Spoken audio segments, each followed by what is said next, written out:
Pues vamos a considerar este Salmo número 1, del 1 al 4, para ver a unos cuadros que el salmista dibujó, en los cuales debemos de pensar. Dice: bienaventurado el hombre que no anda según el consejo de los impíos, ni se detiene en el camino de los pecadores, ni se sienta en la silla de los burladores. Más bien, en la ley de Jehová está su delicia, y en ella medita de día y de noche. Será como un árbol plantado junto a corrientes de aguas, que da su fruto a su tiempo y cuya hoja no cae. Todo lo que hace prosperará. No sucede así con los impíos, que son como el tamo que arrebata el viento. Este primer salmo es como si nos hiciéramos a nosotros mismos un examen espiritual. El salmista coloca nuestro ser, y de todos quien lea sus salmos, en una especie de veras de examen.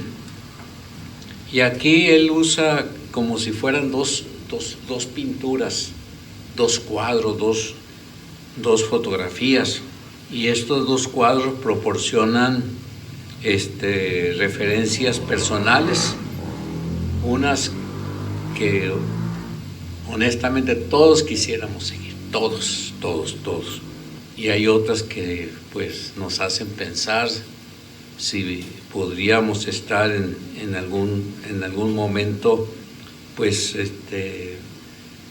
no separados de Dios, pero sí con el pensamiento en otros lados y no en el Señor. Y a lo mejor eso nos haría pensar si de veras somos de Dios o no somos de Dios.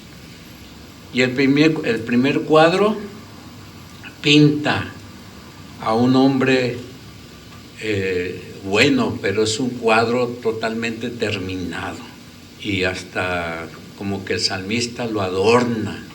Pero el segundo cuadro no está bien pintado. Más bien parece que lo pintaron con colores oscuros, tétricos, como si el artista se hubiera sentido tan deprimido con el tema del cuadro que no podía seguir adelante. O sea, cuando estaba escribiendo este salmo, David a lo mejor pues miraba las dos cosas y se sentía un tanto indispuesto. Así que pues vamos a ver estas cosas aquí, y la primera de ellas pues vamos a hablar del hombre bueno. Según este salmo, el hombre bueno está siempre de guardia, no está sentado en una silla olvidándose de todo, no, siempre está pendiente de todo lo que sucede. Suena la puerta y se levanta rápido para ver qué está sucediendo. Oye al perrito ladrar desaforadamente y va a cerciorarse qué es lo que está sucediendo. Y creo que el salmista estaba pensando en su carácter, en su persona, cómo desarrollarlo de una manera mejor. Es como si colocara estacas para limitar hasta dónde podía llegar en su vida, mientras seguía en esta meta de seguir buscando a Dios. Creo que nosotros como hijos del Señor debemos de tener esto presente en nuestra mente y en nuestro corazón. Pues hermanos, ponemos límites en todo, porque el mundo está muy atrayente, hermanos. Está muy atrayente. Hoy en día ya eso ya no es nada nuevo. Cada vez las cosas llaman la atención. Pero creo que nosotros no debemos de descuidarnos, hermanos, porque hay señales de peligro y uno de ellos es que no andemos en el consejo de los malos. Es lo que dice este pasaje. No debemos exponernos a las ideas de los malos. No debemos exponernos a la idea de los malos. No debemos dar lugar a que nuestra mente se inunde de pensamientos que la gente tiene. Es bueno huir. Hay quienes son atraídos por la enseñanza del mundo. Las cosas de este mundo se oponen a las cosas de Dios. Eso es definitivo. No debe nuestra mente de no creerlo. Las cosas de este mundo se oponen a las de Dios. Todo lo que vemos, diversiones, música, modas, filosofías, se opone a Dios. Y los hijos del Señor deben estar listos como el hombre bueno, listos para no abandonar el camino. Así que no andar en el consejo de los malos es un buen consejo. Es un buen consejo. El hombre bueno lo considera.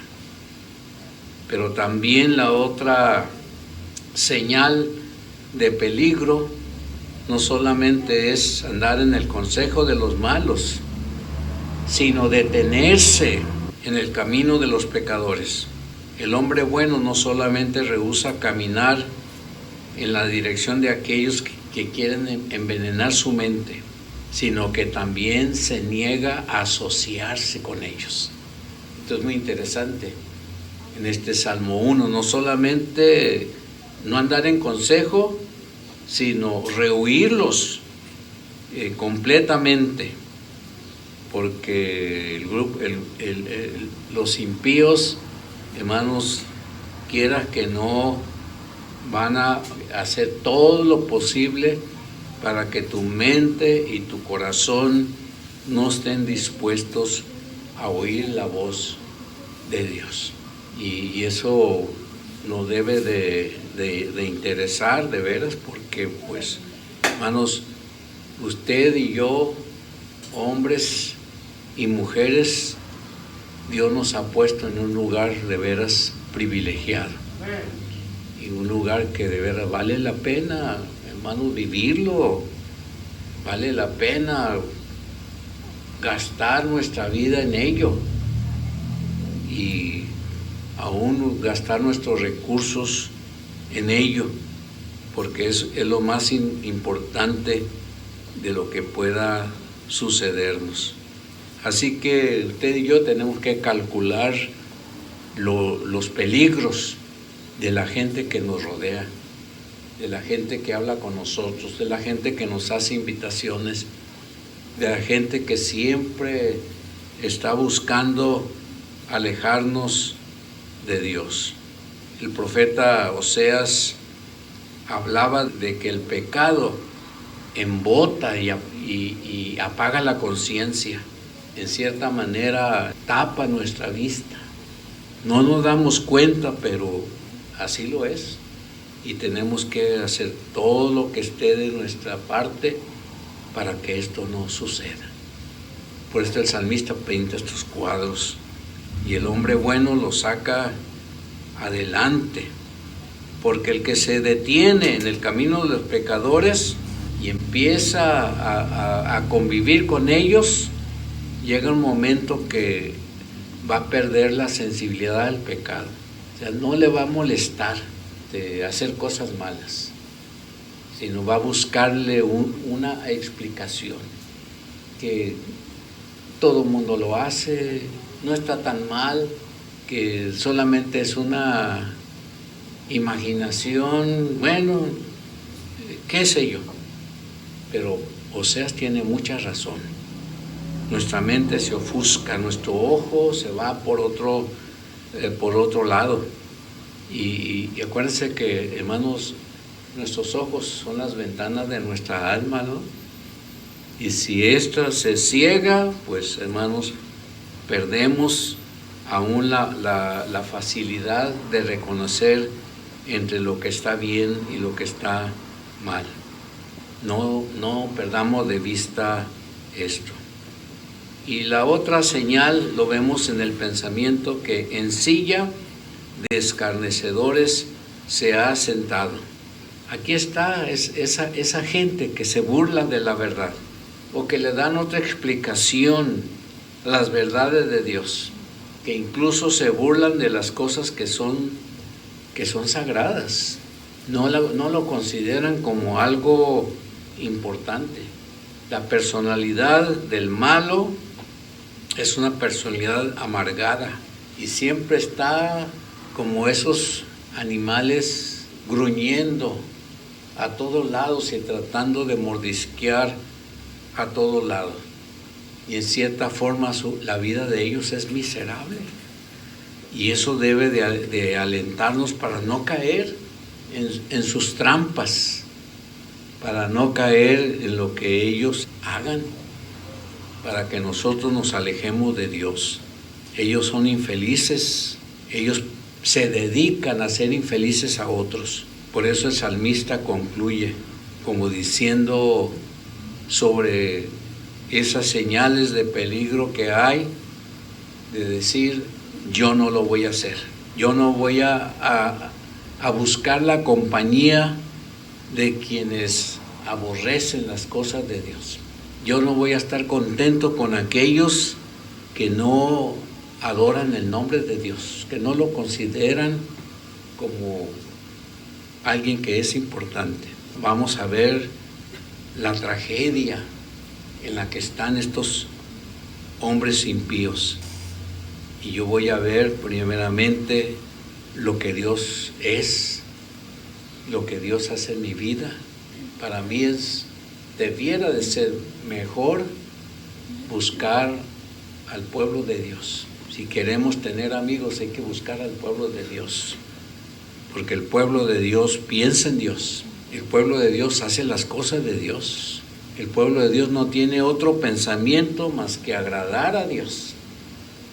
Eso es todo lo que lo lleva incluso a vivir, y el hombre bueno se goza en ello.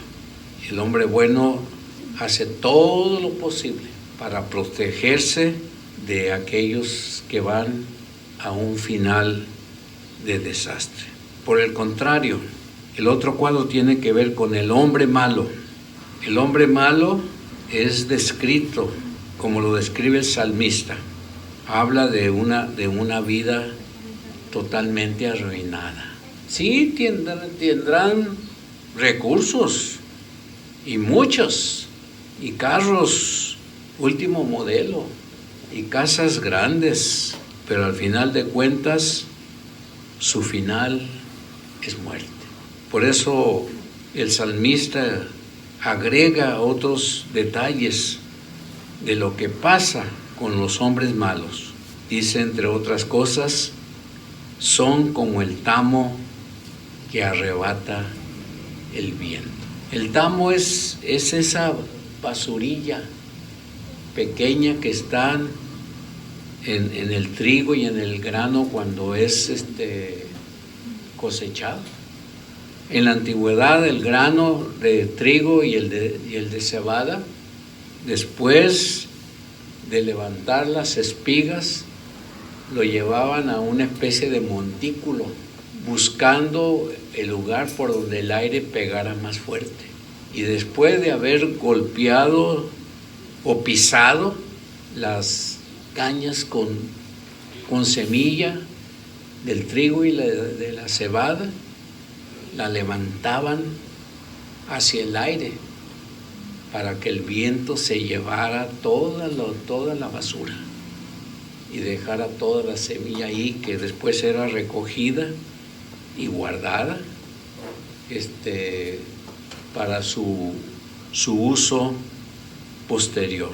La basura el tamo es lo más inútil. Por eso antes de vez en cuando se ve porque hay una multa para los agricultores que siembran trigo, que después de que pasa todo, queman. Y me decía un ingeniero agricultor que ciertamente quemar esa gavilla, pues era lo más fácil, lo más sencillo, y que al final de cuentas de los males peores era que con el fuego se quemaban bichos que habían estado en el trigo. Hoy en día eso ya no se hace, pero en la antigüedad todo eso no servía más que para ser quemado. O lo quemaba o dejaba que el viento se lo llevara. Esto habla de una representación que el salmista describe. Qué sinsentido es aquel que vive sin Dios. Su vida es como el tamo, no produce cosas buenas. Todo lo que hace es malo. Todo lo que hace trae resultados funestos. El fin del hombre malo, además, y este es algo grave, es que el hombre malo no puede mantenerse en pie cuando llegue el juicio. Tendrá que retirarse por sí mismo, por la vergüenza y la confusión de su culpa. Por eso el salmista termina rápido con esta descripción del hombre malo para regresar de nuevo a seguir hablando sobre el hombre bueno. Y aquí es donde entramos. Hermanos, hay una receta para tener una buena vida. El salmista le describe. En contraste con lo que el hombre impío es, que menciona el versículo 4, el hombre bueno tiene un secreto para vivir una vida fructífera. ¿Y cuál es su secreto? Dice el versículo 2, en la ley de Jehová está su delicia. El salmista considera que el hombre bueno tiene una necesidad en su vida, y esta es Dios. Y Dios no puede ser quitado de su mente. Tenemos que ir a la palabra del Señor. Y hermano, de veras, entre más leamos la palabra, nos hará pensar, que nos hará meditar. Por la sencilla razón, hermanos, que tenemos tantas ganas de Dios, tenemos tantas ganas en nuestro corazón de estar bien con Dios, de saber de su voluntad, que su palabra nos va a ayudar en ello. Conocer a Dios, esto no se logra solamente con la oración, se logra con la lectura, con el estudio de la palabra. Para el salmista, la palabra de Dios es tan importante en su vida que donde quiera que esté, y no importa la circunstancia en que se encuentre, siempre la palabra le dará fuerzas para seguir adelante. A veces somos probados, a menudo termina una prueba y viene otra, y apenas vamos saliendo de esa otra y ya está viniendo otra prueba. Somos probados todo el tiempo, toda la vida somos probados, pero quien nos fortalece para seguir adelante es la palabra de Dios. Por eso el salmista esto lo pone muy en alto. El salmista habla de resultados. Los que leen la palabra y la meditan, en su vida se van a ver resultados notables. En el versículo 3 vemos uno: será como árbol plantado junto a corrientes de agua. La palabra plantado implica propósito. Habla de que el árbol no está ahí por mera casualidad, sino que alguien lo plantó allí inteligentemente. Usted y yo somos como ese árbol que fue plantado por Dios. Y a medida que crece, el árbol cumple con su cometido. Yo me imagino a veces la gente viajando, no sé en qué, ese es lo único malo, que no nos dicen de dónde tomaron esa fotografía. Pero yo me imagino a alguien caminando por ahí porque le pasó algo, su carro se descompuso, su camello se le murió, y empieza a caminar y de repente se encuentra un árbol en su camino. ¿Para qué le sirve su árbol? Para descansar bajo la sombra. Así que los árboles tienen propósitos. Y aquí estamos, hermanos, no solamente para ayudarnos a nosotros mismos a seguir creyendo, sino para ayudar a nuestra familia, sobre todo cuando son pequeños, a enseñarles la palabra de Dios. Pero también tendremos la oportunidad de hablar a nuestros amigos, a nuestros compañeros de trabajo. Hoy, por las cosas que ocurren a nuestro alrededor, hay muchas interrogaciones en la mente de la gente. Pero aquí está el pueblo de Dios. No tenemos todas las respuestas, porque estas no vienen automáticamente. Pero tenemos la mejor respuesta del mundo, que debiera de ser entendida por todos. Que Dios es y está dispuesto a ayudar a aquellos que escuchan su voz. Y si usted escuchó su voz, por eso es que está aquí, porque ha escuchado su voz, pues no puede quedarse de brazos cruzados sabiendo que otros están perdiendo la oportunidad. Tenemos que hablar, hermanos, hablar del Señor, hablar de la palabra. Debe de llegar a este punto de que usted sabe para qué Dios lo tiene aquí. Te estamos suplicando por todos los que han pasado por problemas recientemente, pero Señor, tú estás con ellos y como árbol plantado estarán ahí solamente soportando las inclemencias, la brisa fría, pero sin poder ser movidos del lugar donde tú los has puesto. Gracias pues, Señor, te lo pedimos todo en el nombre de Jesús. Amén.